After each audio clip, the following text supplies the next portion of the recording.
Okay, the next match, the ECW Heatwave show, is a tag match. The Pitbulls with Jason Knight as a manager against Tazmaniac, an early Taz, they have a mystery partner. Now, the opening of this match, after the Pitbulls and Jason Knight have already entered the ring, this gets really interesting.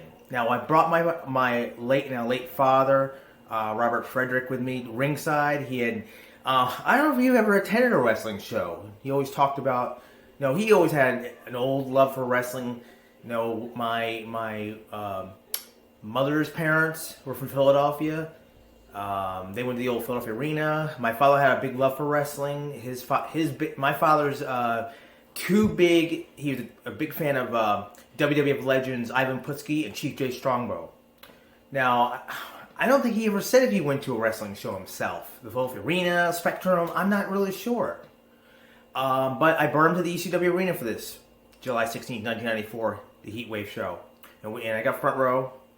Now, the interesting moment that occurred, and I had to clip this to YouTube, this one moment, was the Pitbulls and Jason Knight were already in the ring. Tazmaniac approaches ringside. There's a reporter, not sure who he is, to a reporter with a camera at ringside. I think the cameraman is in his way, and Taz, they were trying to get him out of each other's way. Taz got a little frustrated. He grabs the reporter and flings him like I kind of Irish whip the wrestler against the ropes. He whips the reporter out of the way and slightly off camera hits my father. And looking back at this match a couple of times, you see the reporter practically headbutt my father. I thought he bounced against his body. He probably did that too. My father's a big man. He was like 240, 260 pounds. Big man. Many times you could see my father and I, and my father has kind of a cowboy hat. He's a big guy. The reporter practically headbutted him. You could see the reporter bounce off my father. Oh my God, that was so funny. Just looking back at that video, it was the most interesting moment of this particular match. I was waiting for this match to review this part of this show, this particular match, to tell you about that. Oh man, and he's bounced off. He falls down.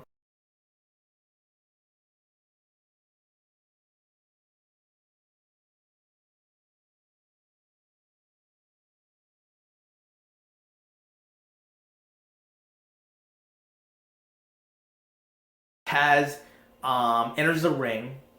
Tazmaniac. ECW Commissioner Founder Todd Gordon is in the ring. He says that Tazmaniac is supposed to have a mystery partner, but he is not in the ring at the time. And Todd Gordon says, "I'm going to postpone the match." No, the Pitbulls go to attack Taz.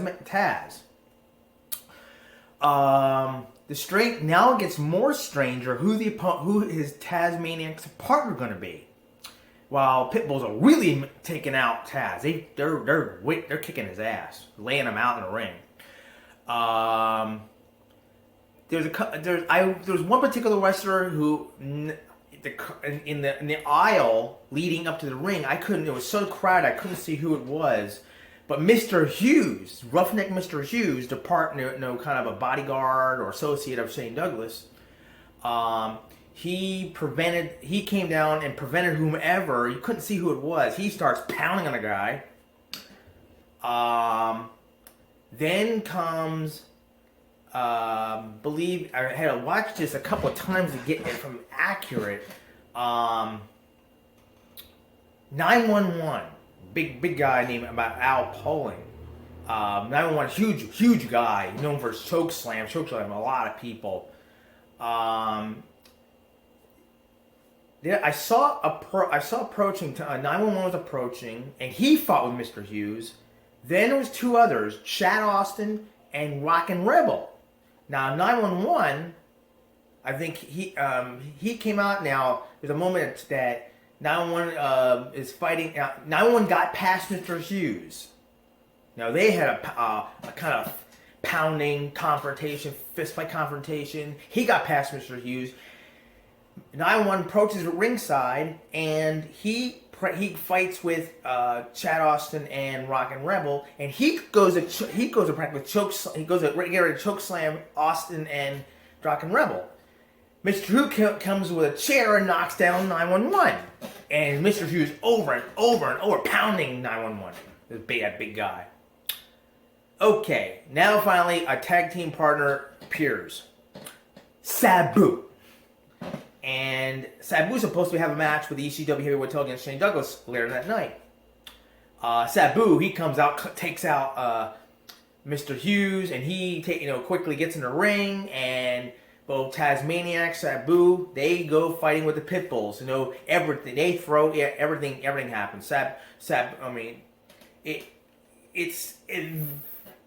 wouldn't call it an impromptu match, because who was supposed to be Taz's actual partner? It was marked as a mystery partner for Tazmaniac. I'm not sure, but Sabu came out, and they were working with separately. Tazmaniac and Sabu were separately working with each Pitbull 1 and 2, back and forth, outside in, and they switched partner. They switched to fight each Pitbull. Both Tazmaniac, Tazmaniac, when he eventually shortened his name to Taz, he became also nicknamed, he was labeled a human suplex machine, because he did a backward suplex constantly. It was really cool. He suplexed both the Pitbulls, and Sabu was doing his crazy Arabian, he had crazy moves. Sabu, that, oh my God, who wasn't a fan of Sabu? As Paul Heyman would label him, homicidal, suicidal, genocidal. This guy was crazy. I actually recently, in an online interview, I